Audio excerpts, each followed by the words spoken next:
Nicole? I think that I got the most important factor to consider was what kind of athlete they were and what sport they did. Yes, it's basically what it is the sport that they're doing.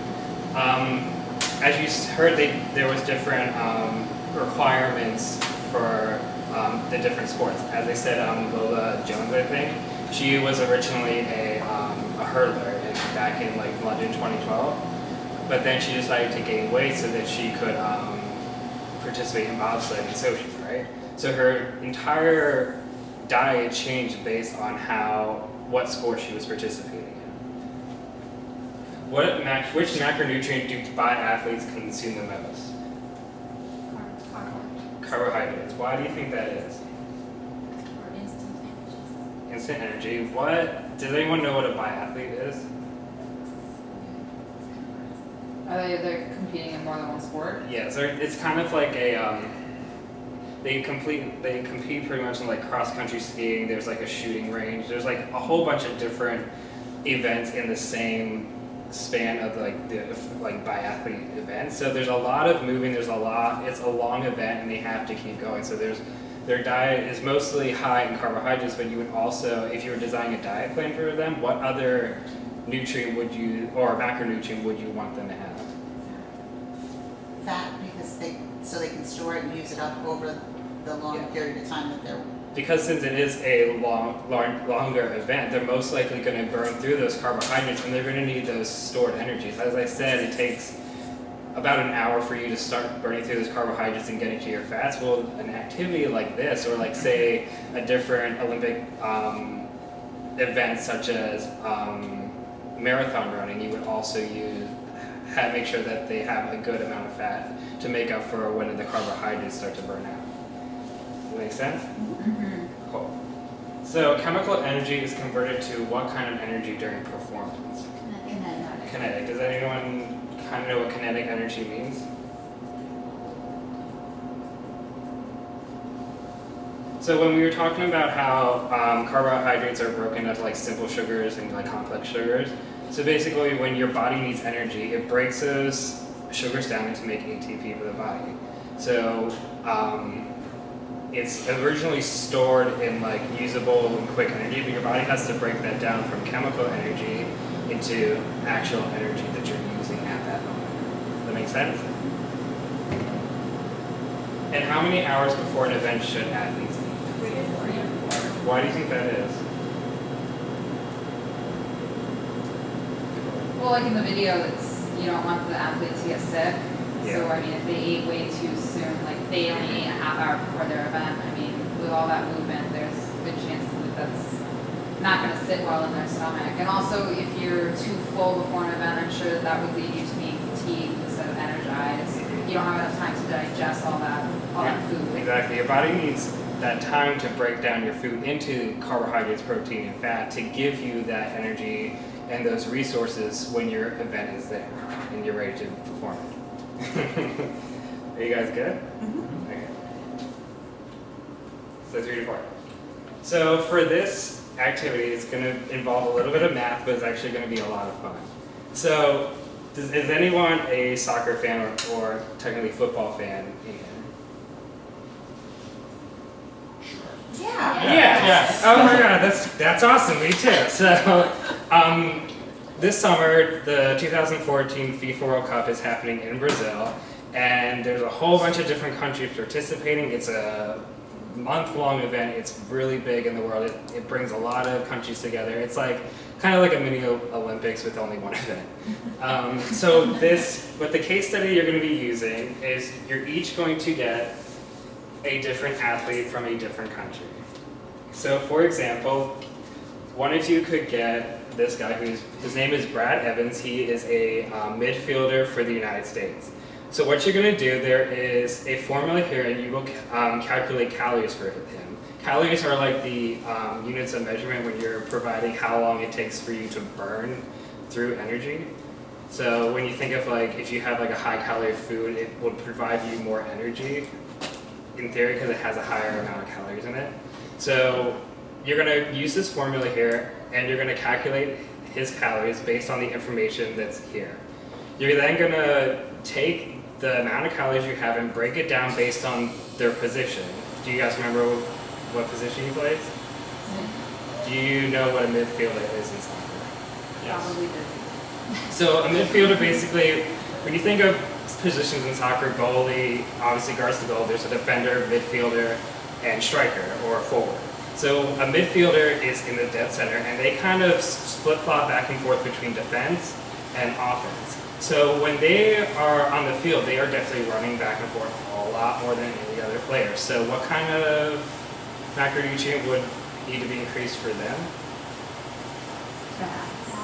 And carbs. Carbohydrates and fats. So it gives you what the percentage breakdown is for the two different positions. You just have to look at what position they are to understand how you break that down. It's pretty much percentages and conversions.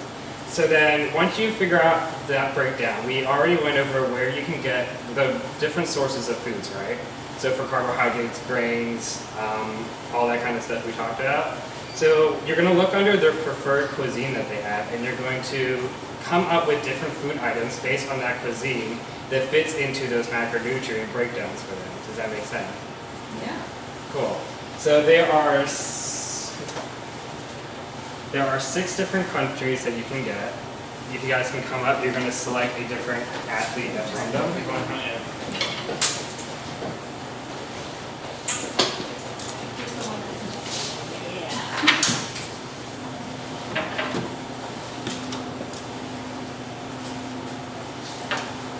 Would you like us to or not? Oh, I got Switzerland. You can write it. These are yours to participate in. Did Cyril get Switzerland? Of course. You're going to have so much fun. It's like being at home. Yes. Oh, he wants fondue.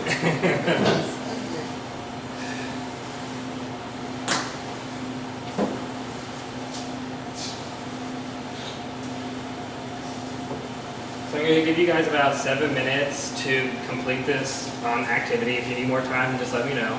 Then what you guys are going to do is you're going to come up here in front of the class and you're going to present for like 45 seconds. Just go over like, hey, like my athlete's Brad, he eats this many calories. It's broken down because he's a midfielder. And I selected different food items from like say Italian cuisine because he really loves Italian cuisine, or because he's American, he loves eating like French fries, burgers, and all that kind of stuff.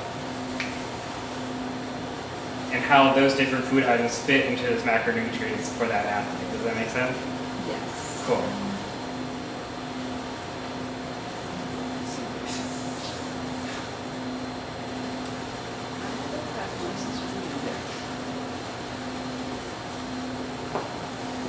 Can I round up these numbers? Yes, you can round up the numbers that you get for their kilograms, or whatever the numbers that you get for the initial BMR formula. Does anyone know what BMR stands for? Body mass ratio. Basal metabolic rate. Good job. You guys are so good. Thanks. Definitely thinking BMI. Goes to that one.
So that's just your total using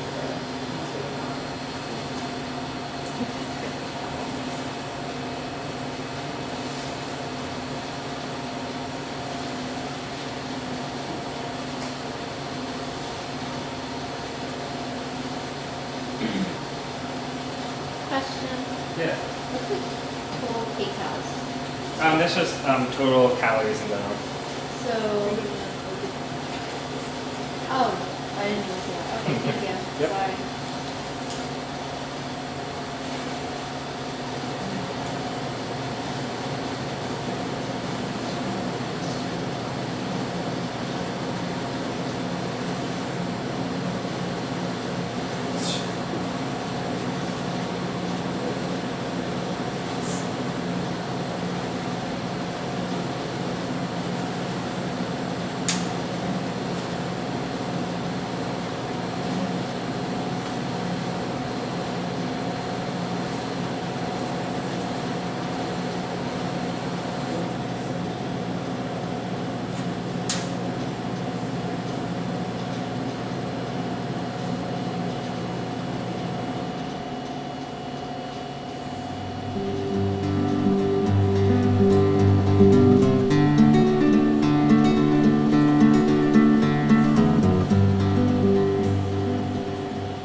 Just as an extra bit of information for you guys, the formula you're using for the BMR is called the Harris-Benedict formula. There's different types of different formulas to calculate total calories. The thing about this particular formula is there's two different formulas, but this one's only for male athletes. So ladies, if you tried to do this formula, this wouldn't be accurate for you if you're trying to do it on yourself. But if you look online, it's called Harris-Benedict formula.